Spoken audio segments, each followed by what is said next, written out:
Ako po si Ryan. Itong ibabahagi ko sa inyo, nangyari noong kolehiyo pa lang po ako.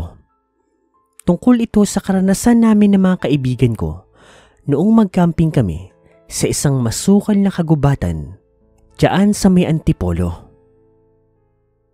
Ang hangin sa gubat noong mga panahon na iyon ay may taglay na kakaibang lamig.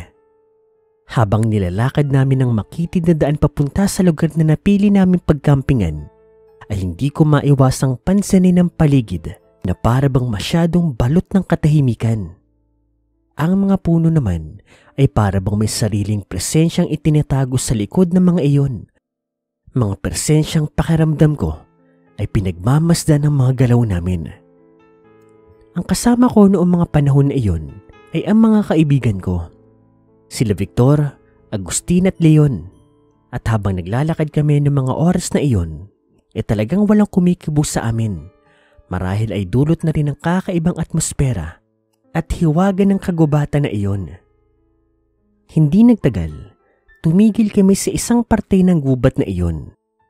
Pagkatapos nun, itinayo na namin yung mga tent namin. Napakatahimik po ng paligid. Niihip nga ng hangin o huni ng mga ibon, pati ingay ng mga insekto gaya ng kulisap. Wala.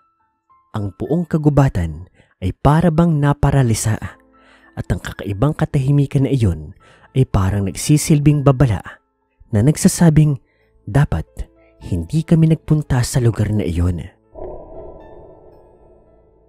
Habang nag-aayos na ako ng gamit doon sa loob ko ng tent, muli kong naramdaman na para bang may matang nakamasid sa akin. Saglit nga akong sumilip sa labas, pero wala naman ako nakita. Binaliwala ko na lang yon. Baka ako pagod lang o epekto ng mahabang paglalakbay. Sa isip ko noon, dapat mag-relax lang ako. Nandun kami para mag-enjoy, hindi para matakot. Nang matapos naming iayos sa mga gamit namin, sumandal naman ako sa isang makapal na puno. Nagmasid-masid lang ako sa paligid. Para sa akin wala namang kakaiba noong gabing yon. Pero ewan ko, bakit ang bigat ng dibdib ko? Ibang-iba talaga ang pakiramdam. Maya-maya, nagsimula na rin kami maghapunan. Nagkumpulan kami sa paligid ng bonfire na ginawa namin. Habang abala ang lahat sa kani-kanilang pagkain, ay nagulat ako nang biglang tumayo si Leon at kinuha po ang kanyang cellphone. Nagpaalam muna siya bago umalis sa lugar. Sabi niya maghahanap daw muna siya ng may signal. Meron lang daw siyang kailangan tawagan. Hinayaan ko naman siya sa mga sandaling yon. Ngunit makalipas po ang mga sandali, nagtaka kami kasi bakit hindi po bumabalik si Leon. Kanya-kanya na kaming tanungan hanggang sa tumayo na ako at isinigaw na ang kanyang pangalan. Ngunit, tanging boses ko lang po ang narinig ko. Walang tugon ni Leon. Bigla naman akong kinabahan. Niyaya ko ang mga kaibigan ko para hanapin si Leon. Habang iniikot namin ang paligid, bigla ako nakakita ng kakaibang marikas sa lupa. Para bang mga bakas ng paa. Pero hindi yun pangkaraniwan. Malalaki ang mga iyon. Sa kahalata sa hugis nun na may taglay yung mahaba at matutulis na kuko. Nagkatinginan kami ni na Victor at Agustin. Lahat kami ay hindi makapaniwala sa nakita namin na iyon. Mas nakakabahala pa roon, lahat ng mga bakas na iyon ay papunta sa mas masukal na parte pa ng gubat. Nagpatuloy pa kami sa paghahanap, pero wala kaming ibang nakita maliban sa ilang punit na tela na damit ni Leon. Ibang-iba na ang pakiramdam naming lahat noon. Bumalik kami sa campsite namin. Para ba kaming nabigo? Wala na talaga si Leon sa gabing yun. Hindi namin alam kung ano ang nangyari sa kanya. Saan siya napadpad? Ilang saglit po ang lumipas. Nakarinig naman ako ng mga kaluskos mula sa kakahuyan. Noong una ay mahina lang. Parang tunog lang ng paghakbang ng mga hayop. Ngunit maya-maya, unti-unting lumalakas sa mga iyon. Tumayo naman ako. Baka kako si Leon yun. Kinuha ko yung flashlight.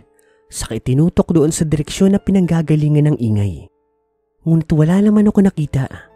Sa mga sandali po na iyon, abala si Agustin sa pag-aayos ng mga panggatong po sa bonfire. Ngunit maya-maya, naramdaman ko na parang bigla siyang tumigil sa kanyang ginagawa. At nang lingunin ko ang kinaroroonan niya, nawala po siya ng bigla.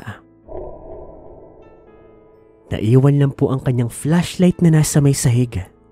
Nandoon malapit sa katerno ng sapatos na suot niya. Tumakbo ko papunta doon. Pero wala nga siya doon.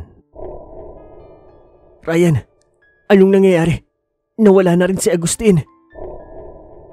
Hindi ko alam ang isasagot ko noon kay Victor. Hindi ko rin alam kung paano ko siya kakausapin. Sa di kalayuan, bigla naman kaming nakarinig ng mga kakaibang ingay. Mga mababangis na ungol, sunod-sunod na kaluskos. Nagsimula ring bumaho ang paligid, parang amoy nabubulok na karne. Sumama agad ang pakiramdam ko dahil doon, pero nilakasan ko ang loob ko para kay Victor. Mahina kasi ang loob niya para sa mga ganoong misteryo. Hinawakan ko siya sa braso at hinila papalapit sa may bonfire para kahit papaano, nasa liwanag kami. Sa ganoong sitwasyon naming dalawa, naramdaman ko nang hindi kami ligtas pa sa kagubatan na iyon. Tinignan ko ang masukal na kakahuyan at sa unang pagkakataon, may nakita akong kakaibang nilalang na gumagalaw. Sigurado akong hindi yun tao. Masyadong mabilis at parang hayop ang postura nito kung kumilos. Sa isip-isip ko noong mga oras na iyon, siguradong meron talagang nagmamasid sa amin at parang naghihintay lang ng tamang pagkakataon para atakihin kami. Ang tahimik na kagubatan ay bigyang napuno ng tensyon sa mga sandaling yon. Naging mas kakaibang ugong ng bawat pag-ihip ng hangin at napansin kong dumami pa ang mga kakaibang nilalang na gumagalaw sa madidilim na sulok ng kakahuyan. Dinampot ko yung flashlight. Nanguna ako maglakad kasunod na Victor. Iniwan namin ang lugar na pinagtayuan namin ng tent.